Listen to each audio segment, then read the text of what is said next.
had a really bad snowstorm and I had a bunch of loose canvas lying around, and I had been going hiking a bunch.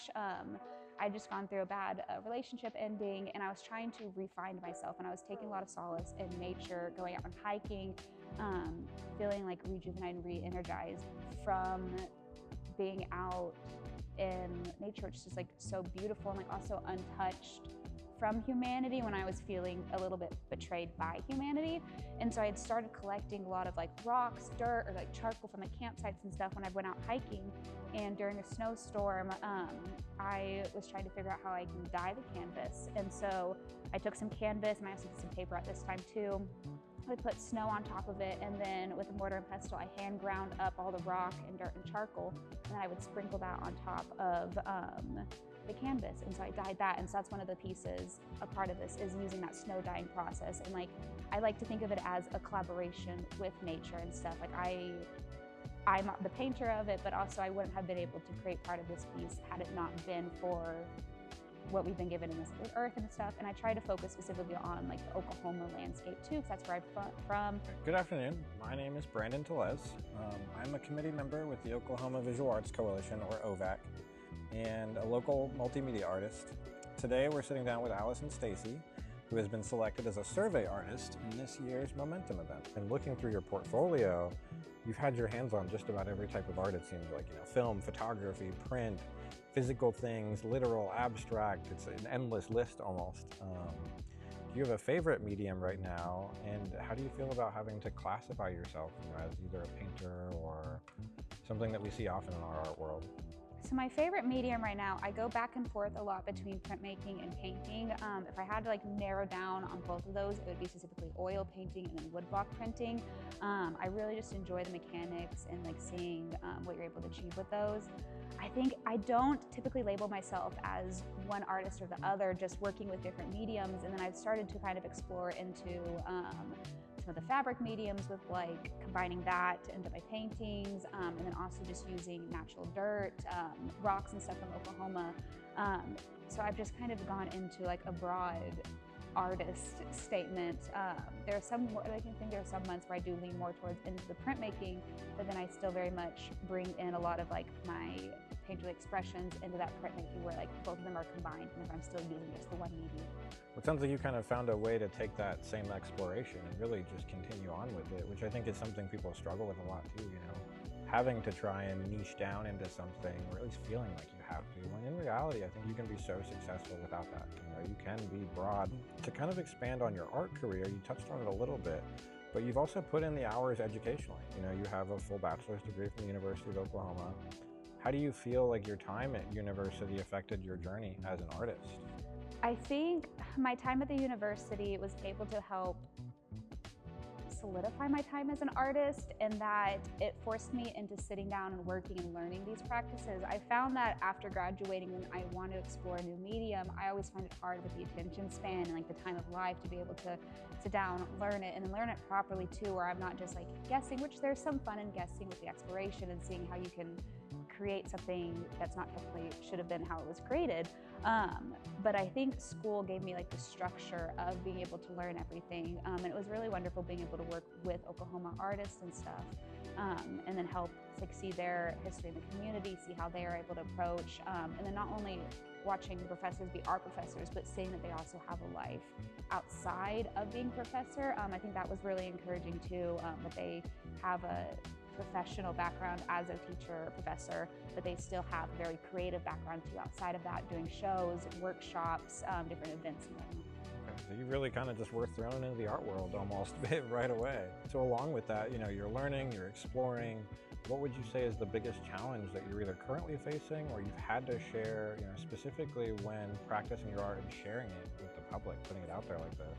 I think the hardest part with sharing my art is literally just the sharing part of it. Is I put so much of my own personal emotional journey. I think art for me has become, how do I process emotions? How do I process what's happening actively in my life?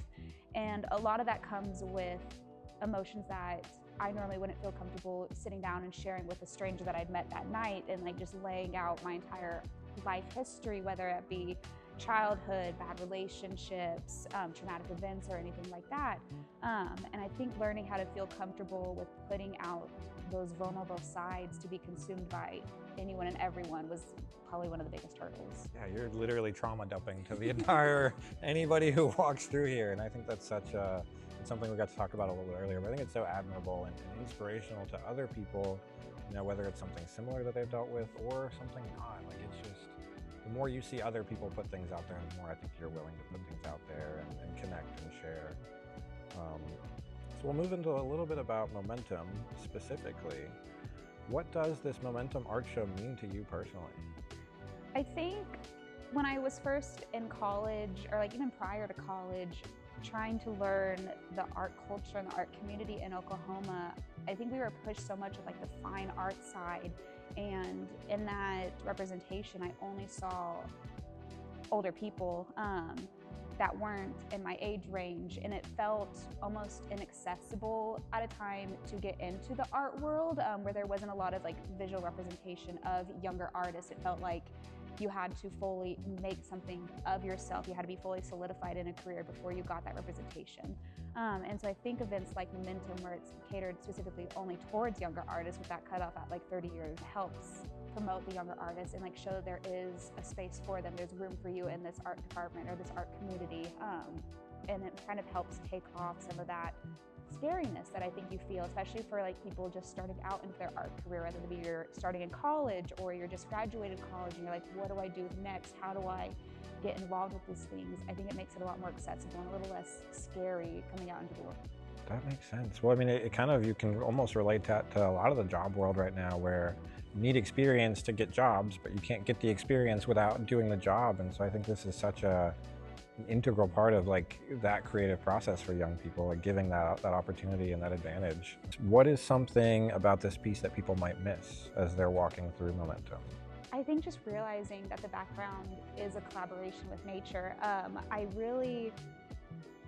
When I work with like the snow dyed canvas and everything, the background is completely out of my hands because I am relying on the snow melting to then dye the canvas, and then that moves the dirt around. So that you can see sometimes, depending on where which section of like the canvas I've used, you can see like sometimes like trickles going down where it's like water prints and stuff, and just like the different textures of like the world. And the canvas will be sitting outside anywhere from like a couple of days to like an entire week, exposed to like the elements and stuff as it's being dyed, the snow's melting, and then I let it sit out there drying too. And so I think that that's something that's missed, is the like exploration part of it. Is like, this is a full collaboration. It's like this whole background is out of my hands, but it's cool to see the different patterns that nature, the world, literally gives us in that.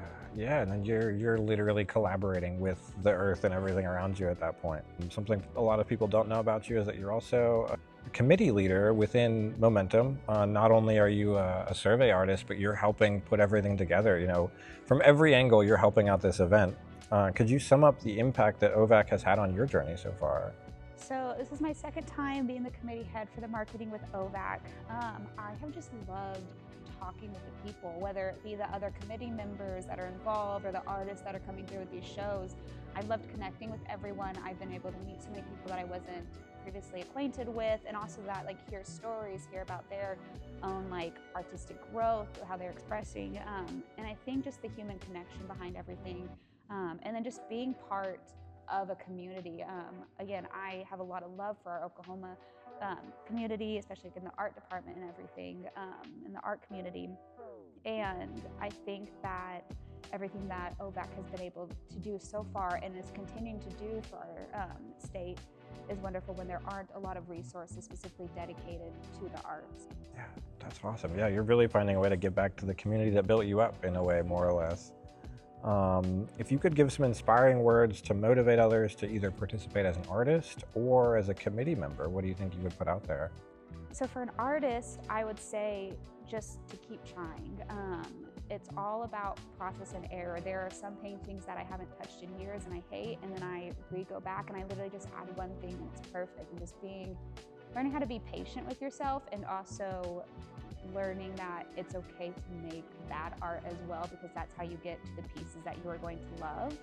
And then for a committee member, I think it's just wonderful being part of something. You're surrounded by a group of people who actually care. It's all a volunteer ran, so it's people that are choosing to be part of this completely of their free will.